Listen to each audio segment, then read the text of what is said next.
I must tell you, like all robots and adhering to the discipline of robotics, Ram Singh has an inbuilt system of 3 principles. The robot will obey his master, the robot will not take harm humans, and the robot will not take harm to self.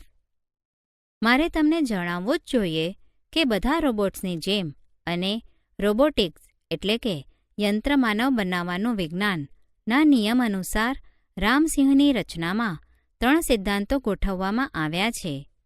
Robot હંમેશા તેના માલિકની આજ્ઞાનું પાલન કરશે, robot માનવીઓને નુકસાન નહીં પહોંચાડે અને robot પોતાને નુકસાન નહીં થવા દે.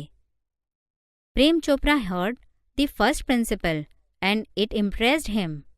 He did not take notice of the other 2.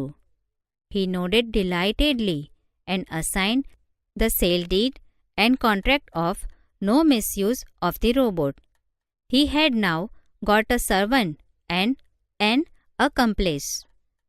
પ્રેમ ચોપડા પહેલો સિદ્ધાંત સાંભળીને પ્રભાવિત થયો. તેણે બાકીના 2 સિદ્ધાંતો તરફ ધ્યાન આપ્યું નહીં. તેણે આનંદમાં માથું ધૂણાવ્યું અને વેચાણ દસ્તાવેજ અને રોબોટનો દુરુપયોગ નહીં થાય તે કરાર પર સહી કરી સોંપી દીધા.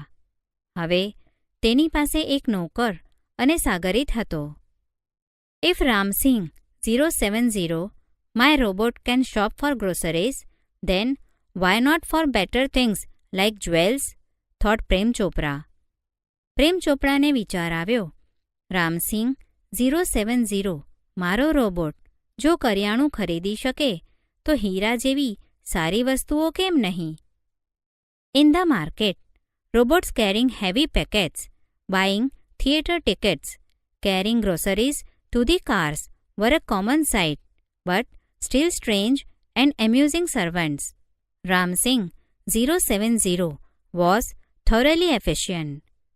બજારમાં ભારે સામાન ઉપાડતા, સિનેમાની ટિકિટ ખરીદતા, ગાડી સુધી કરિયાણું લઈ જતા રોબોટ્સ એક સામાન્ય દ્રશ્ય હોવા છતાં તેઓ વિચિત્ર અને રમૂજ પમાડે તેવા નોકરો હતા. રામસિંહ 070 ખૂબ જ કાર્યક્ષમ હતો. With tremendous speed and accuracy, he collected the groceries into the shopping trolley and paused for the next command. 2 kilograms of mangoes, ripe and juicy, commanded Prem Chopra from a distance, seeing a huge pile of mangoes. In no time, Ramsingh 070 had selected the best ones.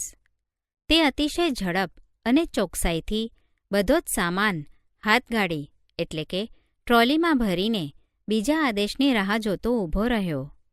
2 kilo પાકી અને રસવાળી કેરી. કેરીનો મોટો ઢગલો જોઈને પ્રેમ ચોપડાએ દૂરથી જ આદેશ આપ્યો. પળવારમાં તો રામસિંહે સૌથી સારી કેરીઓ પસંદ કરી લીધી હતી. Pay at the cash counter. Prem Chopra spoke in to the commander. Cash નગદ કાઉન્ટર પર બિલ ચૂકવી દે. પ્રેમ ચોપડાએ કમાન્ડરમાં આદેશ આપ્યો.